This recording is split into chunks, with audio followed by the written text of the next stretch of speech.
Good morning. Ano po dapat gawin sa bulaklak ng lansones na imported para matuloy na bunga, hindi mahulog lang? Salamat po.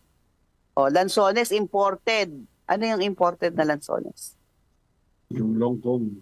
Longkong. Okay. Opo, ang lansones po, wala po kayong gagawin. Ang anuhin lang po ninyo, alalayan lang po nyo sa dilig yung inyong lansones. Huwag naman po sobra. Siguro po pag may ano na siya, meron na siyang Bulaklak. bulaklak,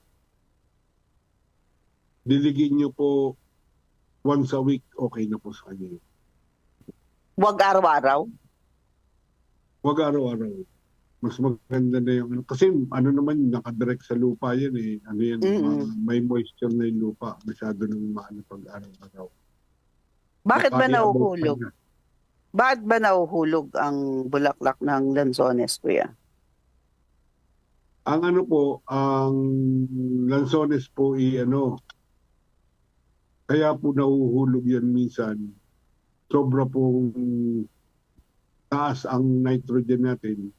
Ang nangyayari po, ina-abort po ng lansones yung kanyang bulaklak.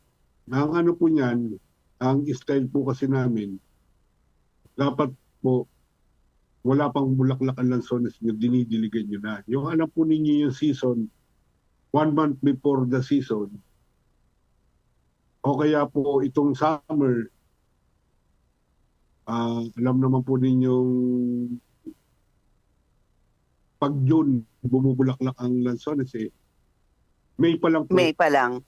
Pagdidilig na. diligin nyo ng bago po, nakita po nyo may bulaklak na, ang dilig po niya, pag hindi lang po umuulan lagi sa inyong lugar, pakaunti-kaunti lang po didiligin nyo lang po kahit isang balde sa isang ano pa, para hindi lang po ma-dehydrate yung bulaklak. Pero pag ano na po, pag malalaki na po bunga, wala na pong problema yan. Tuloy-tuloy na po ang dilig. Kaya na po na Okay. magtuloy-tuloy. Okay. Ayan. Thank you.